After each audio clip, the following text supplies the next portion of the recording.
Alléluia. Et j'ai la conviction que chacun de nous sera béni ce soir. Amen. Parce que Dieu va faire quelque chose de particulier dans la vie de quelqu'un ce soir. Amen. Est-ce que tu le crois? Amen. Acclamons alors pour Dieu.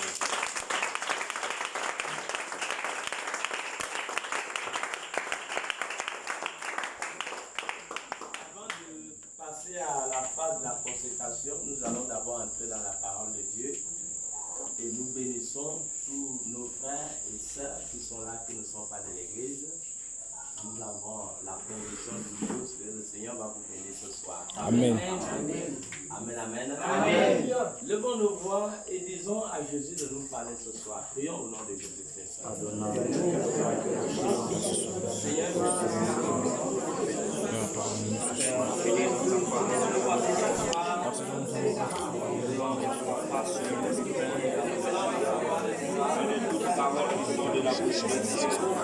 Père, ce soir, nous ne voulons pas écouter un homme. Mais Père, nous voulons ton nom de nous parler, Adonai. Et nous prions, Adonai, Père, ce soir, Père, de nous parler, Père, tu as dit que tu parles dans ta parole. Père, que tu vraiment gardes l'expérience dans nos vies. Adonai, Shaddai, nous bénissons ton nom, Yahweh, Père, pour ce temps de parole, Yahweh. Au nom de Jésus-Christ que nous avons prié. Amen, amen. Amen. Asseyez-vous dans la présence de Dieu et quelqu'un nous aide dans la lecture. Dans le livre de Luc, chapitre 5. Est-ce que quelqu'un a mené sa Bible là ce soir? Luc, soyons connectés à la parole de Dieu. Est-ce qu'on peut avoir un petit son quelque part là, par derrière? Est-ce qu'on peut avoir un petit son? Luc, chapitre 5. Quelqu'un nous aide la lecture à partir du verset 1. Jusqu'au verset 9. Luc 5, à partir du verset 1 au verset 9. Oui. De façon pour honorer la parole de Dieu, s'il vous plaît. Il est dit, comme Jésus se trouvait auprès du lac de Génézareth et que la foule se pressait autour de lui pour entendre la parole de Dieu, il vit au bord du lac deux barques, d'où les pêcheurs étaient descendus pour laver leurs filets. Il monta dans l'une de ces barques qui était à Simon, et il le pria de s'éloigner un peu de terre. Puis il s'assit, et de la barque il enseignait la foule. Lorsqu'il eut cessé de parler, il dit à Simon, avance en pleine eau, et jette vos filets pour pêcher. Simon lui répondit, Maître, nous avons travaillé toute la nuit sans rien prendre, mais sur ta parole, je jetterai le filet. L'ayant jeté, ils prirent une grande quantité de poissons et leurs filets se rompaient. Ils firent signe à leurs compagnons qui étaient dans l'autre barque de venir les aider. Ils vinrent et ils remplirent les deux barques au point qu'elles s'enfonçaient. Quand il vit cela, Simon-Pierre tomba aux genoux de Jésus et dit, Seigneur, retire-toi de moi, parce que je suis un homme pécheur. Car l'épouvante l'avait saisi, lui et tous ceux qui étaient avec lui, à cause de la pêche qu'ils avaient faite. Asseyez-vous. Nous allons parler sur le thème ce soir, la bénédiction. Nous parlons sur le thème la bénédiction. Nous voyons un peu cette histoire. Jésus, qui était suivi d'une grande foule,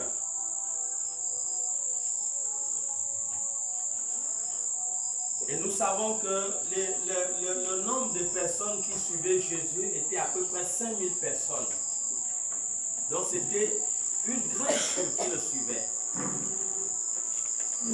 Et cette foule avait l'envie d'entendre la parole de Dieu.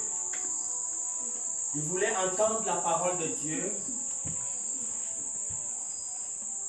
Et Jésus avait un petit problème. Jésus était en train de chercher une place qu'il pouvait se tenir sans être gêné pour mieux prêcher et transmettre la parole de Dieu. Vous savez, lorsque les gens suivaient Jésus, tout le monde cherchait à le toucher. Et pendant que je méditais cette parole, je comprenais que vraiment Jésus avait de la peine pour bien leur parler. Pourquoi? Parce qu'il était oppressé par la foule. Et ce qui fait que lorsqu'il arrive au bord de la mer, il trouve deux barques, une appartenant à Pierre. Et il est directement monté dans la barque de Pierre. Il n'a même pas demandé. Directement, il est monté dans la barque de Pierre. Est-ce que nous voyons un peu que Jésus était dans un besoin pour accomplir l'œuvre du royaume de Dieu? Il était dans un besoin. Nous voyons que la barque de Pierre a contribué. La barque de Pierre a contribué à l'avancement du royaume. La barque de Pierre a contribué à la transmission du message. La barque de Pierre a contribué à la conversion des âmes. J'ai l'assurance que ce jour, il y a beaucoup qui se sont convertis. Beaucoup s'étaient convertis ce jour. Mais nous ne pouvons pas dire que la barque de Pierre n'a pas contribué à la conversion des âmes. Non, nous ne pouvons pas le dire. Et voilà pourquoi l'histoire de la barque de Pierre sera connue jusqu'à la fin du monde. Parce que cette barque a contribué à l'avancement du royaume de Dieu. Jésus avait besoin d'une aide. Jésus avait besoin d'un estrade. Jésus avait besoin d'un lieu pour transmettre la parole. Jésus avait besoin d'un lieu pour sauver les âmes. Et la barque de Pierre a été cet instrument qui a servi à Jésus pour faire avancer le royaume de Dieu.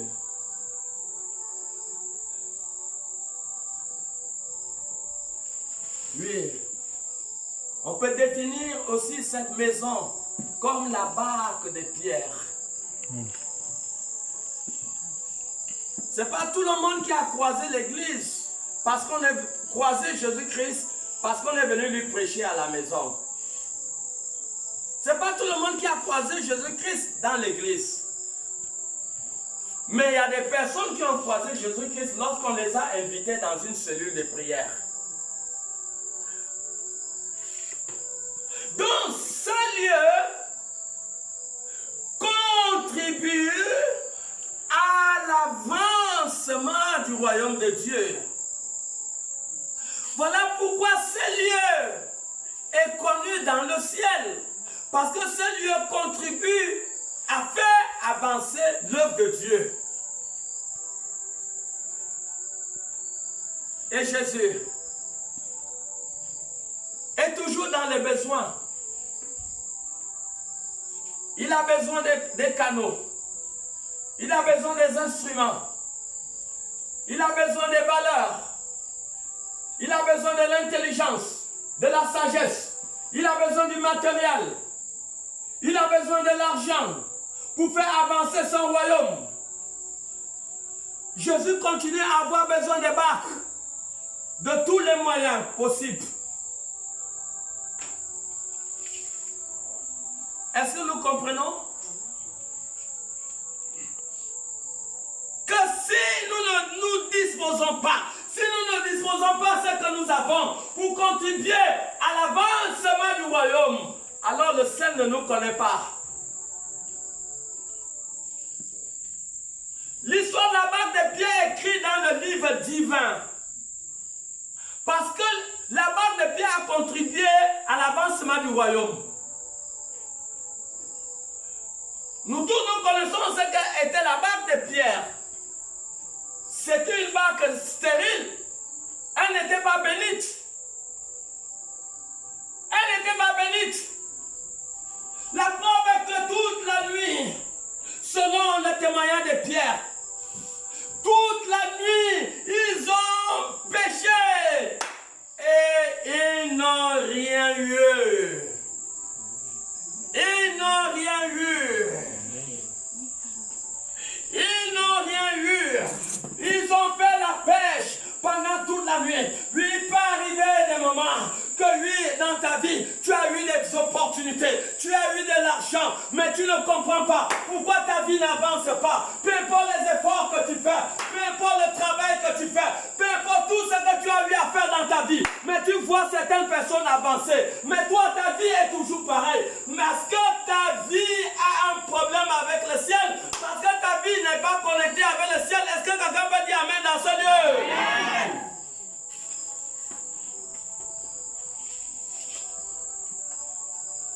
La barque de Pierre a pêché toute la nuit. La barque de Pierre n'avait rien eu. Oui, parce que la barque de Pierre avait un problème avant. Elle avait un problème avant de croiser Jésus-Christ.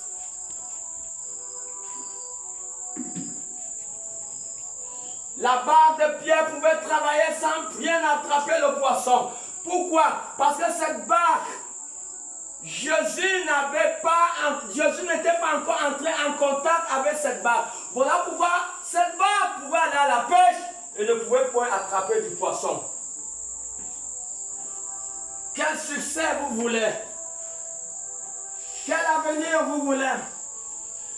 Si vous menez votre vie hors de la présence de Jésus-Christ,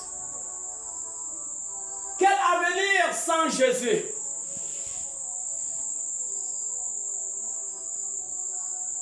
Cette barque n'avait pas de vie, elle était stérile, elle n'était pas bénie. Pourquoi? Parce que Jésus n'était pas entré en contact avec ça. Est-ce que quelqu'un peut comprendre?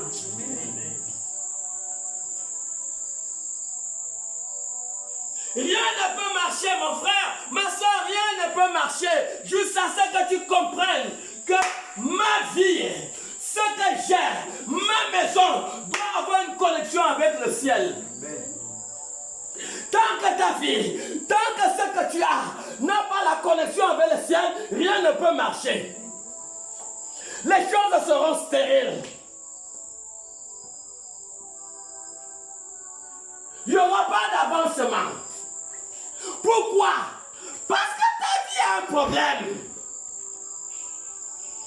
Ta vie n'a pas de relation avec le ciel.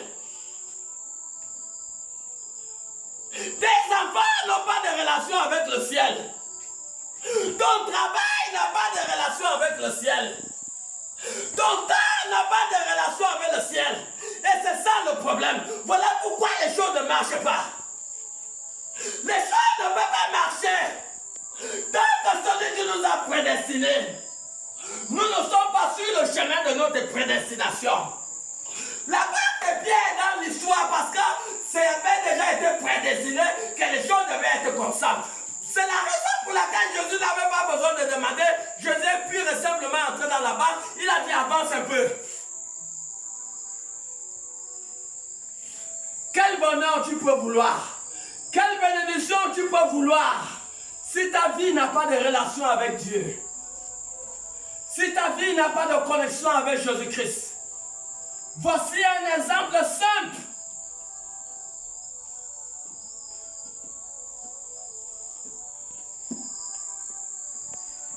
Voici un exemple simple.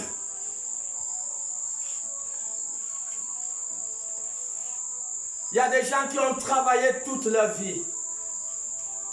Mais quand vous faites la biographie de leur vie, vous pouvez vous mettre à pleurer. Et à demander, mais qu'est-ce qui s'est vraiment passé? Parce que simplement, ils ont eu à commettre une erreur. Une erreur grave. La pire erreur que quelqu'un puisse commettre est de s'engager et d'éloigner Dieu de sa vie. C'est la pire erreur. La pire erreur que quelqu'un puisse faire, c'est d'engager sa famille dans les affaires de la vie et éloigner sa famille de Dieu. C'est la pire erreur. La pire erreur que quelqu'un puisse faire, c'est de s'engager dans un travail et éloigner Dieu de ce travail. C'est la pire erreur. La pire erreur que quelqu'un puisse faire, c'est de s'engager dans tout son temps et prendre tout ton temps pour toi. Et ne pas donner à Dieu un temps pendant le temps de ta vie. C'est la pire erreur. Et c'est la pire erreur que Pierre a fait. Pierre n'avait pas compris que sa banque avait besoin de Dieu pour être productif. Amen. Pour être productif, tu veux être productif. Tu as besoin que Dieu soit dans tes affaires. Tu as besoin que Dieu soit dans ta maison. Tu as besoin que Dieu soit dans ta vie.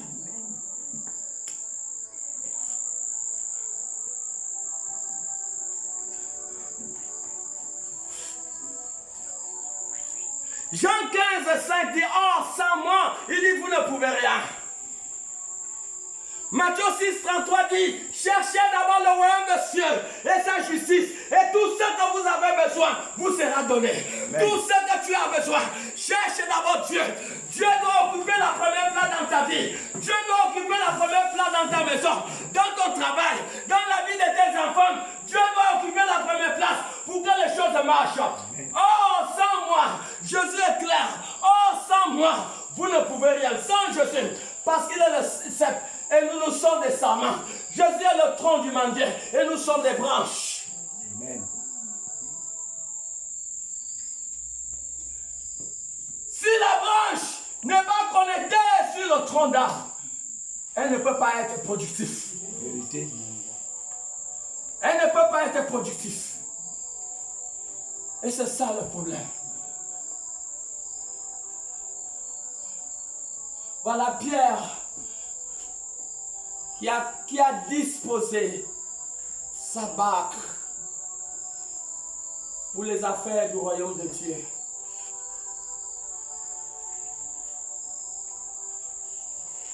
Qu'est-ce que tu mets en disposition de l'Église et du royaume de Dieu et que demain tu ne seras pas bénéficiaire?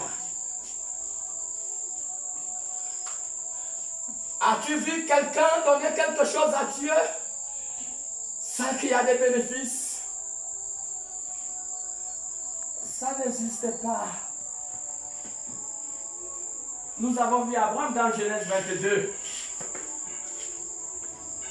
Dieu dit à Abraham, donne-moi ton fils, ton unique. Et qu'est-ce qui se passe? Abraham va prendre Isaac. Il va vouloir le sacrifier à Dieu. Et Dieu va intervenir par son ange au verset 12. Dieu va dire, comme tu as fait cela, il dit, je te bénirai. Et toutes les nations de la terre seront bénies à travers ta postérité. Amen. Un seul acte qu'un homme a posé en faveur du royaume de Dieu a donné des résultats de génération, des générations jusqu'à la fin du monde. Un seul acte. Quel est l'acte que tu vas poser qui va servir pour qu'une âme vienne s'asseoir à l'église? Tu vas payer une chaise. Tu sais, le jour que tu es malade, cette chaise, elle va se présenter devant Dieu. Elle va dire à Dieu, Seigneur, souviens-toi que c'est cette femme qui m'a payé. Amen. À cause de ça, que l'acte que tu auras commis, que tu auras posé, la bénédiction de Dieu va descendre et tu verras le mystère d'une guérison miraculeuse. Amen. À cause de cet acte, il y avait la sécheresse partout en Israël. Et il y avait une veuve. Et cette veuve, ce n'était pas n'importe quelle veuve. Elle craignait Dieu. Mais Dieu n'a pas envoyé Élie n'importe où dans 1 Roi chapitre 17. Dieu n'a pas envoyé Élie n'importe où. Mais Dieu a envoyé Élie. Chez ces veuves, il y avait plusieurs veuves. Mais il fallait une veuve qui applique la parole, qui applique les principes du royaume pour entrer dans le processus de l'abondance, pour entrer dans le processus de la bénédiction. Il fallait qu'elle applique le principe du ciel. Cette maison de cette veuve avait la sécheresse. Il y avait la sécheresse. Alors lorsqu'Élie arrive,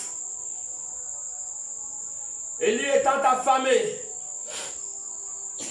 il dit à la veuve, donne-moi un peu d'eau.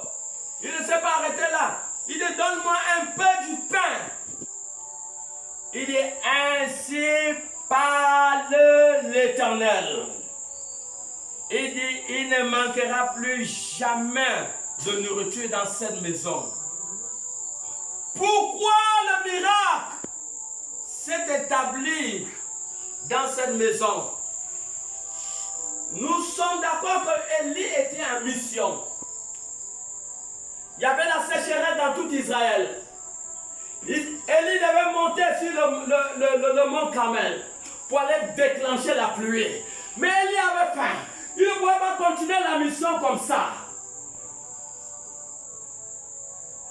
Donc il fallait qu'Élie trouve quelque part où il devait se nourrir. Il fallait qu'Élie établisse un lien entre une famille et le ciel. Et la veuve a compris le principe. La veuve a pris un peu de pain. Et lorsqu'il a donné à l'homme de Dieu, qu'est-ce qui s'est passé? Le miracle s'est accompli. Le miracle s'est accompli. Waouh! L'huile ne manquait plus dans la maison. Waouh! Cette maison faisait partie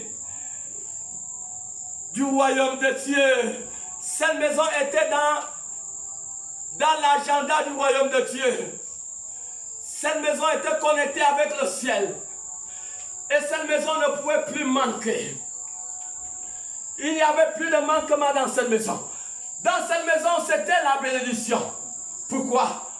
Parce qu'une femme a compris qu'elle devait disposer quelque chose en faveur du service du royaume de Dieu.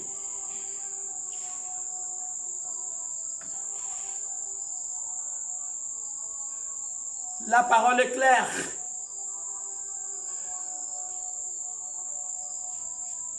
Timothée 6,7 dit, il dit, nous n'avons rien amené dans le monde et nous n'allons rien apporter dans le monde. Personne ne va amener sa maison. Personne ne va amener sa femme le dernier jour. Personne n'amènera son argent en banque. Personne n'amènera rien. Nous sommes venus dans le ventre de nos mères et nous repartirons. Et je comprends pourquoi Jésus dans Luc 18, à partir du verset 18, Jésus va dire à l'homme riche. Et l'homme riche lui demande, mais Seigneur, qu'est-ce qu'il faut faire pour hériter le royaume de Dieu? Et Jésus lui dit, tu honoreras ton père et ta mère. Et tu ne commettras point d'adultère. L'homme riche dit, mais Seigneur, j'ai accompli tout cela. Et Jésus reconnaît que l'homme a accompli tout cela. Jésus lui dit, il te manque une chose. Prends tes richesses, distribue-les aux pauvres, et tu auras une banque dans le ciel.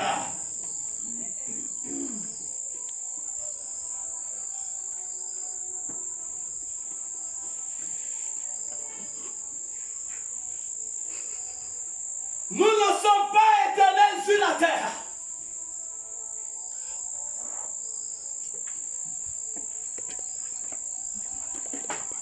Il y a des avions qui font des longues lignes. Ils font escale. L'escale n'est pas le fait. Quand l'avion fait l'escale, ça ne veut pas dire que c'est là leur destination. L'escale est juste pour un temps. Après, l'avion continue le voyage. Nous sommes escale sur la terre.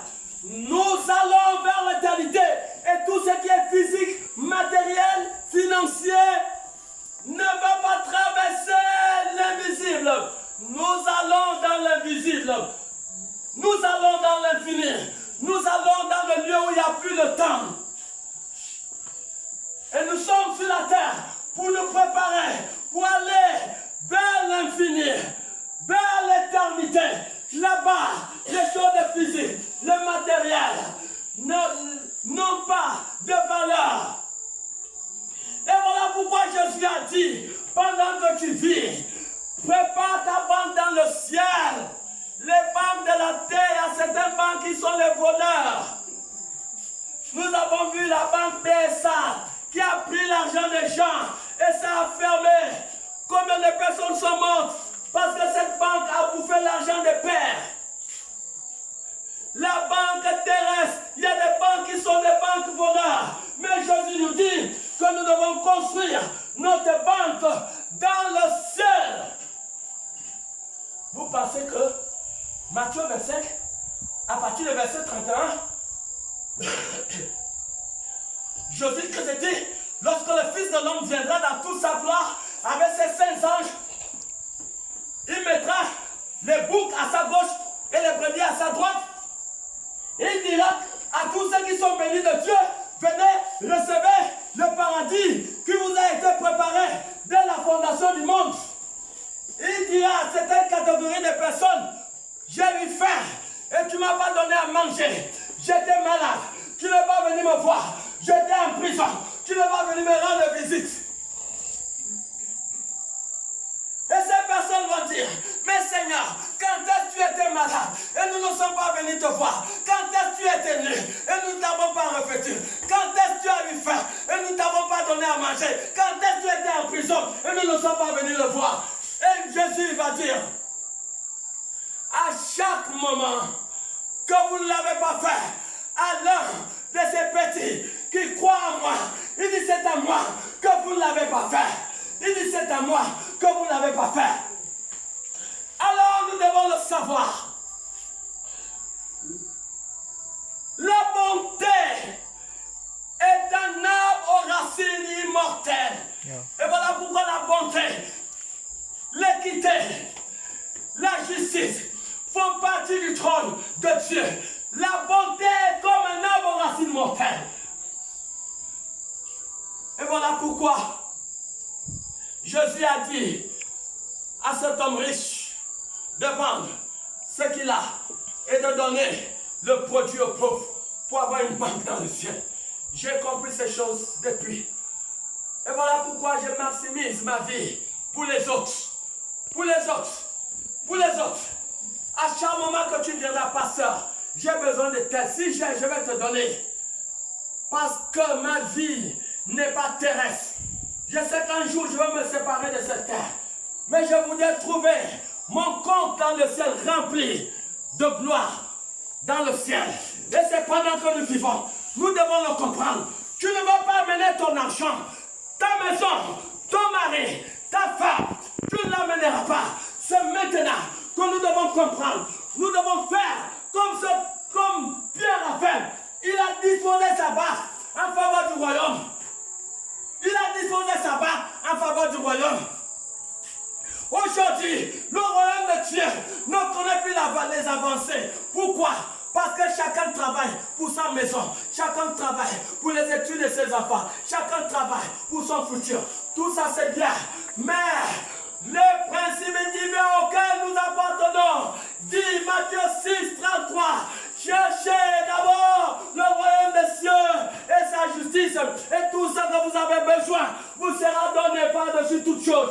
Cherche Dieu et cherche la vie du royaume. Cherche la volonté de Dieu pour qu'il y ait productivité, pour que tu sois béni. Cherche.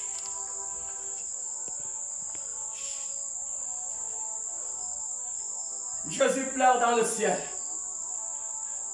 Parce que tous les jours, à chaque seconde de la vie, les gens tombent dans le tunnel de l'enfer.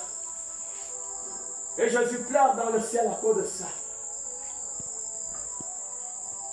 Parce que ceux que la tâche, la mission avait été confiée, ne sont pas en train de travailler.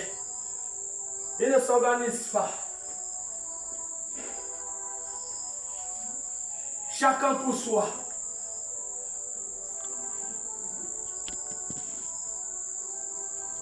Si Pierre refusait sa barque, il ne devait pas avoir les conversions comme il le fallait ce jour. Il ne devait pas avoir des conversions comme il le fallait. Mais nous voyons combien de fois la barque de Pierre a servi.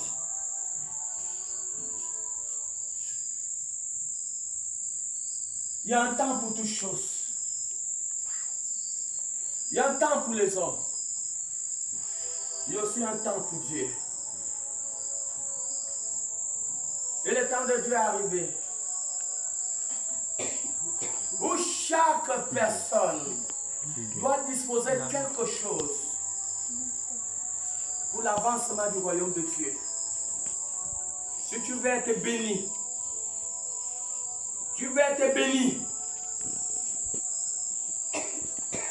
dispose de ton temps.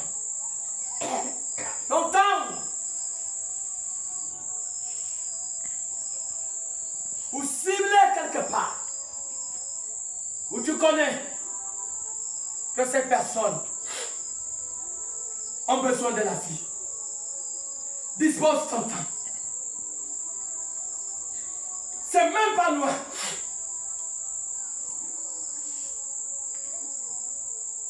Peut-être c'est dans ta famille. Des personnes qui n'ont pas encore soumis leur vie à Jésus. Dispose ton temps d'y aller. Et de leur communiquer la vie. C'est Jésus la vie. Amen. Jésus dispose ton temps pour amener Jésus dans ce lieu.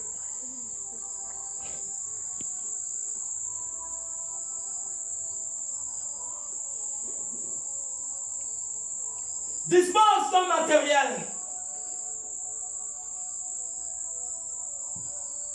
On ne voit plus de personnes aujourd'hui qui disent, mais pasteur, qu'est-ce qu'il faut faire pour l'avancement du royaume de Dieu?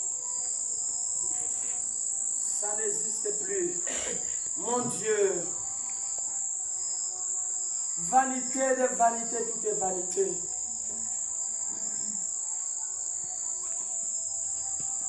Est-ce qu'il arrive quelqu'un à s'asseoir un peu et te poser la question combien d'années je travaille? Peut-être ton cœur va te dire ça fait 5 ans, ça fait 10 ans. Et pose à ton cœur la question combien j'ai donné à Dieu? Combien de chaises j'ai payé à l'église?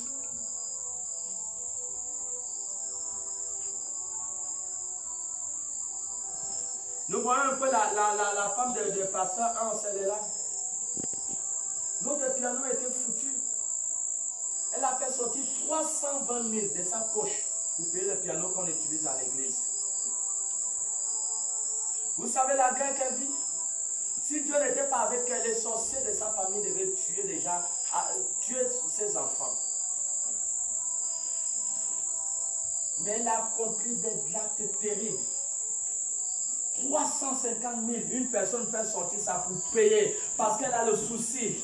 Mais ne demandez plus si cette personne est dans l'agenda de Dieu. Ne vous posez pas la question. Salomon, dans 1 roi 3, a donné 1000 bœufs à Dieu. Le verset 5, 4 à 5, Dieu vient dans la nuit et dit à Salomon, qu'est-ce que tu veux que je fasse pour toi?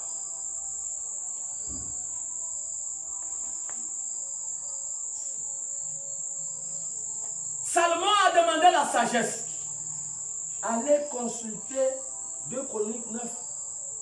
Vous allez voir le verset 1 et le verset 22 à 21 à 23. Vous allez voir que la reine de Séba est venue avec des tonnes de richesses. Vous allez voir que chaque année, les rois venaient avec des tonnes de l'argent, de l'or. À chaque année, c'était comme ça. Un acte divin qu'un homme a posé a donné des résultats générationnels.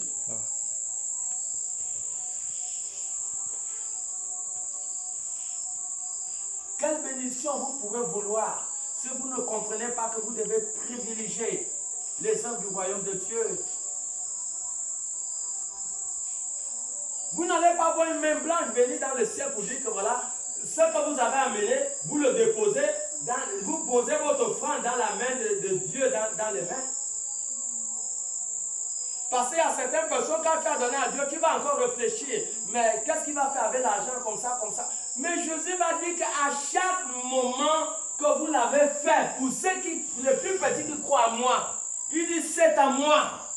Dieu ne mange pas le riz viande dans le ciel. Dieu n'utilise pas les biens de 10 000 dans le ciel. Dieu est comme le manguier. Vous n'avez pas trouvé une mangue en train de sucer, un manguier en train de sucer sa mangue. Le manguier fait toujours les fruits pour les autres.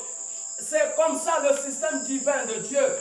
Tout ce que Dieu fait, il fait pour son grand amour qu'il a eu pour sa créature. Quel bonheur vous pouvez venir vouloir? Quelle bénédiction vous pouvez vouloir? Voilà la bague de Pierre, elle a été bénite.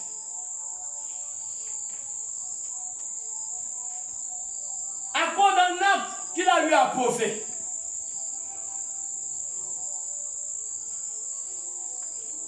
Est-ce qu'il faut qu'on supplie quelqu'un pour faire la solide de prière dans sa maison? Mais nous avons vu cette femme, elle était mourante. Elle était mourante. Mais moi-même, j'avais perdu la foi. Parce que quand j'avais vu l'état de la femme, mais je passais quand même de temps en temps toujours prier. Mais Dieu, quand Dieu est prêt à faire un miracle, même si tu ne crois plus, Dieu va continuer à accomplir son miracle. C'est ce qui s'est accompli dans la vie de cette femme. Elle était morte, mais Dieu voyait qu'elle devait disposer ce lieu pour l'avancement du royaume. Et c'est l'un des facteurs que Dieu n'a pas permis que cette femme meure. Parce que Deutéronome 32-39 dit, il dit, je suis l'éternel Dieu, c'est moi qui fais vivre et c'est moi qui fais mourir. C'est Dieu qui fait vivre et c'est lui qui fait mourir. Quand Dieu décide que quelqu'un ne meurt pas, la personne ne peut pas mourir. Parce que Dieu a vu le corps de cette femme. Parce que Dieu a vu la disposition de cette femme. Moi et toi, nous voyons une femme malade. Mais Dieu voit une servante de Dieu. Dieu voit une maison qui sera disposée pour l'avancement de son royaume. Mais dites-moi, pourquoi Dieu ne va pas lui guérir? Il est l'alpha, il est l'oméga. Il connaît le passé, il connaît l'avenir. Et Dieu avait déjà vu ce que cette femme devait faire dans l'avenir. Et voilà pourquoi nous tous, nous pouvons constater ce miracle. Ce miracle. Quelqu'un qui n'a pas été plus aux toilettes. Elle n'a pas été plus aux toilettes. Elle faisait tout sur place. C'était fini. Même les membres de la famille, personne n'avait su que cette femme pouvait vivre. Et cette femme est un miracle de Dieu. Voici ce que Dieu peut faire. Lorsqu'on est prêt à disposer des valeurs de nos vies pour faire avancer le royaume.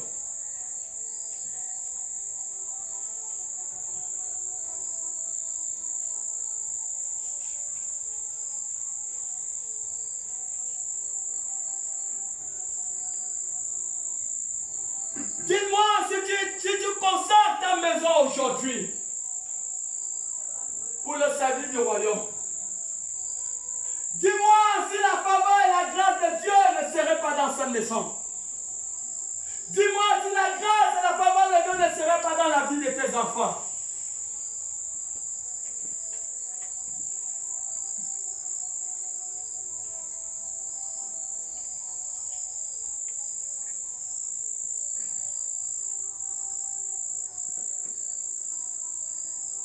Tu veux être béni.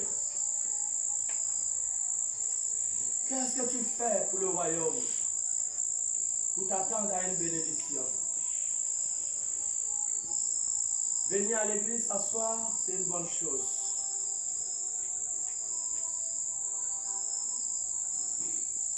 Mais on a besoin des efforts pour atteindre les nations, pour atteindre les inconvertis.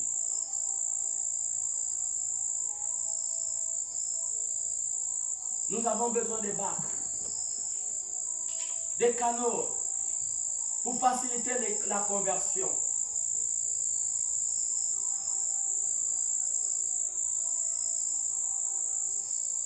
Nous avons besoin des pierres aujourd'hui.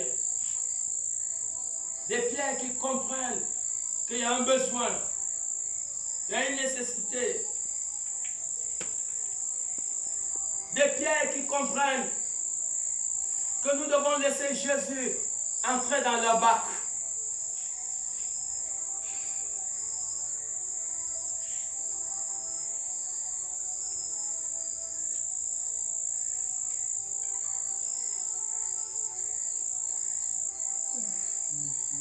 Lorsque le salut est entré dans la maison de Zachée,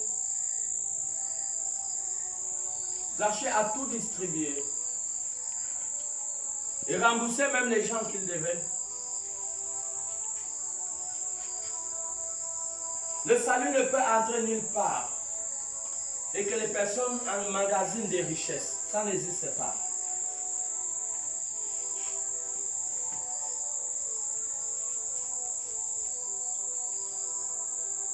Le salut, c'est comprendre la nécessité de la conversion des âmes. Comprendre que je dois travailler de toutes mes forces, de ce que j'ai, pour faciliter la conversion des âmes.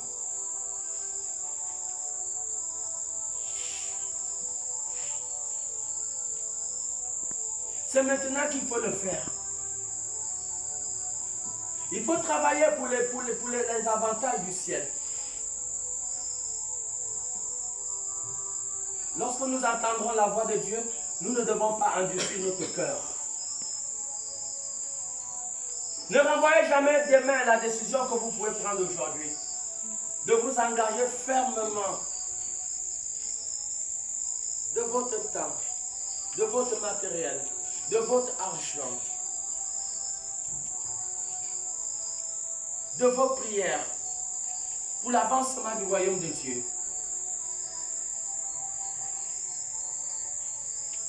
Que personne ne perd son temps à emmagasiner les richesses.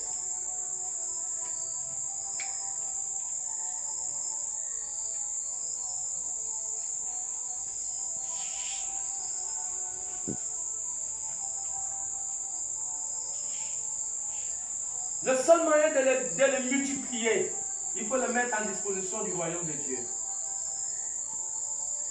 La seule manière d'avoir la promotion dans ton travail,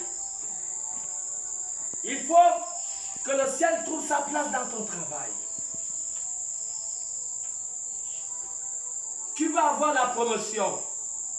Tu gagnes l'argent. Mais c'est 500 que tu donnes à l'église. Ou c'est les pièces. C'est insignifiant.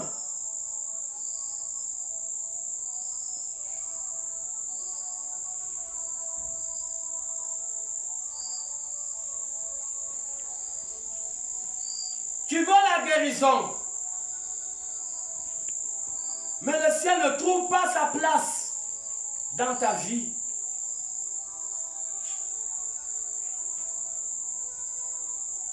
Où est la place du ciel dans ta vie pour que tu sois guéri? Tu vas être béni. Où est la place du ciel dans ta vie?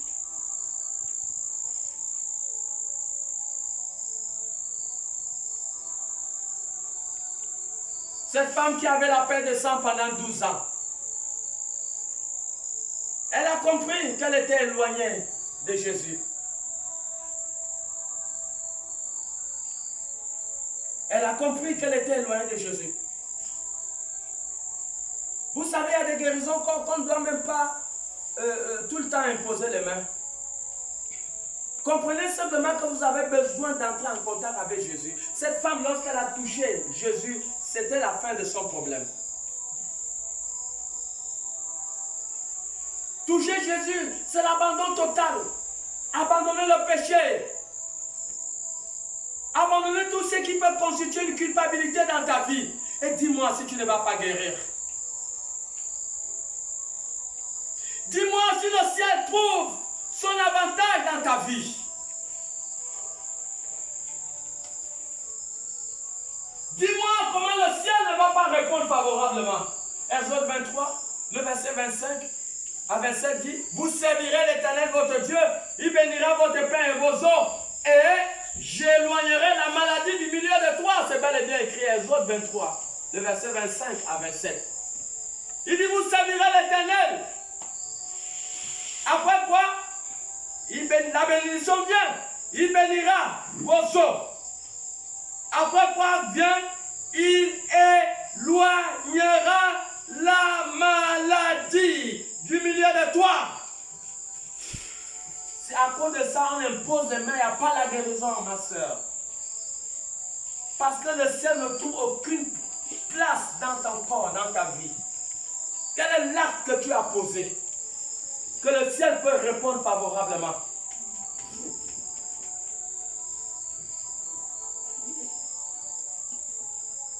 Je crois que c'est dans Somme 41. Il dit, le Seigneur se souviendra de vos actions lorsque vous serez sur le lit de votre hôpital. C'est ce que la Bible dit. Il se souviendra de tes actions, des actions que tu as posées. Et le Seigneur ne va pas permettre que tu meurs à cause d'un certain nombre d'actions que tu as posées. Le Seigneur va te soutenir sur ton lit de l'hôpital. Parce que le Seigneur a trouvé une place.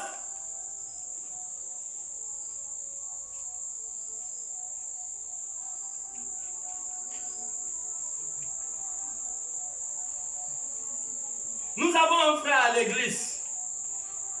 Un matin comme ça, il vient avec des banderoles, des chaises, des cartes de visite. Comme ça. Les dépenses allaient à plus de 200 000. Je ne l'ai pas demandé. Mais lui-même, il a vu qu'il y avait un besoin. Et ces banderoles sont collées là, dans nos deux églises. Là, ici, mais à l'église de Ndundum. Mon Dieu, vous savez, ces banderoles sont collées même sur la page Facebook. Vous savez combien de fois ces banderoles évangélisent. Mais comment le ciel peut être différent de cet homme? Comment le ciel ne va pas intervenir en faveur de cet homme?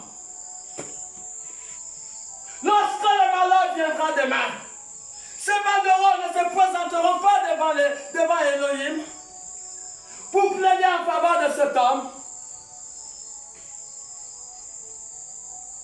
Pourquoi Dieu ne va pas intervenir? Dieu est réel. Jésus est réel. Matthieu 28, 20, je serai avec vous tous les jours, jusqu'à la fin du monde. Jésus est là, il est réel. Il est avec nous tous les jours. Il est avec nous. Jésus est avec toi tous les jours.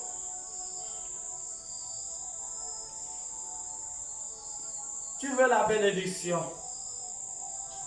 Quel est l'acte que tu poses pour le royaume de Dieu?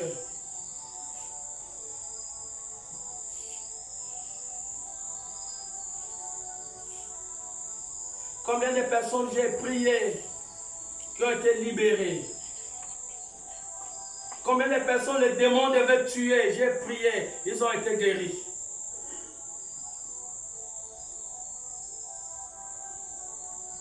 Mais des fois, ces personnes viennent. Peut-être ils viennent, j'ai faim, je n'ai même pas mangé depuis le matin.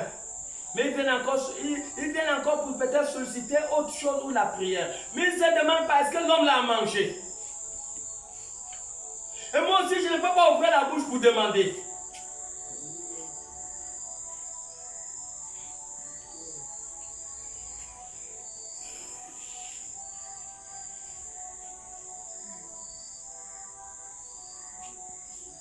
Saute sur la rue de Damas a dit à Jésus, Jésus, qu'est-ce que je dois faire? Où est cette question aujourd'hui? Qu'est-ce que nous devons faire pour que l'Église puisse aller de l'avant? Qu'est-ce que nous devons faire pour que le royaume de Dieu puisse connaître les avancées? Où est cette question aujourd'hui?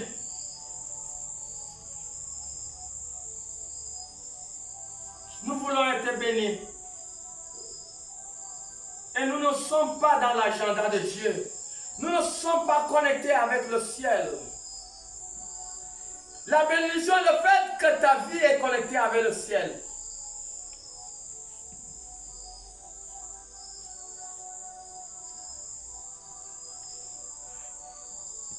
Je suis connecté avec le ciel. Voilà pourquoi à chaque moment vous venez, vous me trouvez, je suis debout. Parce que c'est la grâce de la présence de Dieu qui me maintient debout. Parce que j'ai vendu ma vie pour le service du royaume. J'ai sacrifié ma vie pour le service du royaume. J'ai consacré ma vie pour le service du royaume. Toute autre chose est pour moi vaine. Ma seule richesse est que quand j'ai, ça brûle au-dedans de mon cœur pour donner à une autre personne, pour aider quelqu'un. Voilà ma richesse. Tant que je n'ai pas aidé quelqu'un, mon cœur n'est pas en paix, je ne suis pas tranquille. C'est ça ma richesse. Parce que moi, je vais construire ma banque dans le ciel. Parce que je sais que nous sommes sur la terre, nous sommes dans la vanité. Et la Bible dit vanité de vanité, tout est vanité. Tu veux être béni. Pierre a posé l'acte. Vous avez vu ce qui était la barque de Pierre avant que Jésus la entre dans cette barque. Cette barque était pauvre. Cette barque était stérile. Elle n'attrapait pas de poissons. Mais à un certain moment, il faut s'asseoir et réfléchir.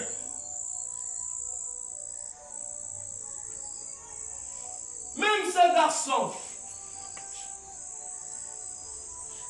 un jour s'est assis. Il a réfléchi. Il dit, mon père a les travailleurs.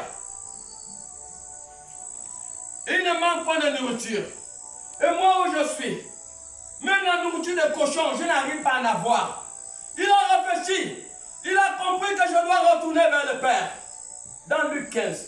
Il a réfléchi que je dois retourner vers le Père.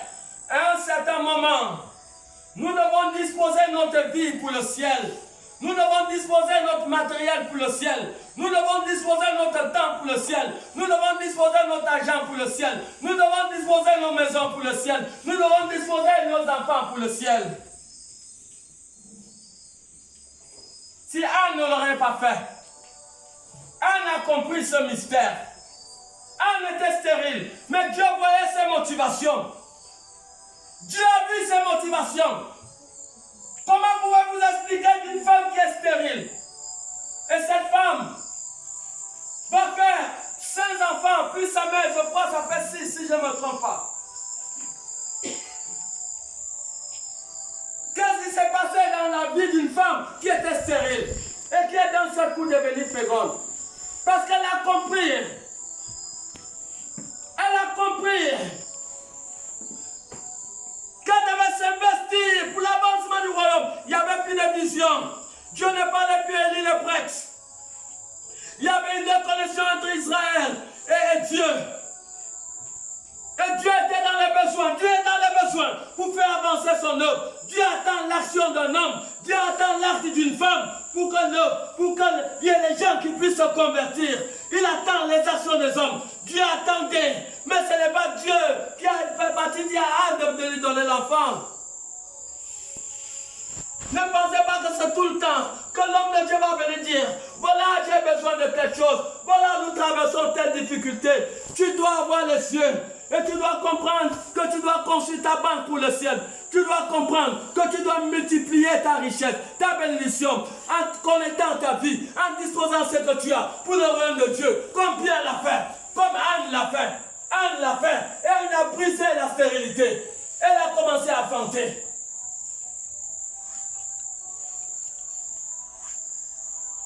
Et c'est ce qui s'est passé.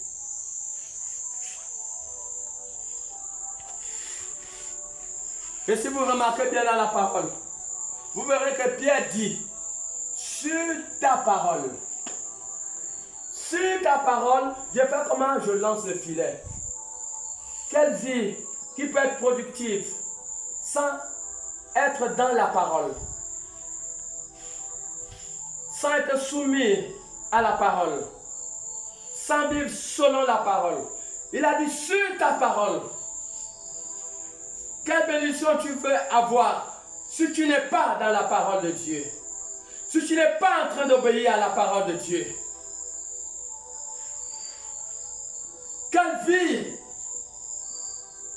quelle santé veux-tu avoir si tu n'es pas en train d'obéir à la parole de Dieu? Les choses n'ont pas marché parce que hier, tu n'obéissais pas à la parole de Dieu. Mais essaie un peu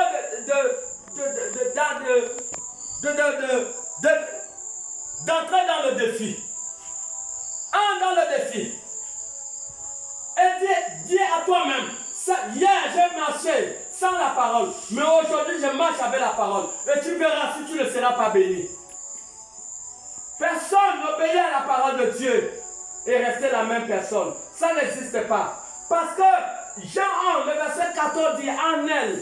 Il dit, dans Colossiens 2, le verset 9 à 10, il dit en elle habite corporellement toute la plénitude, la divinité de Dieu, en la parole de Dieu.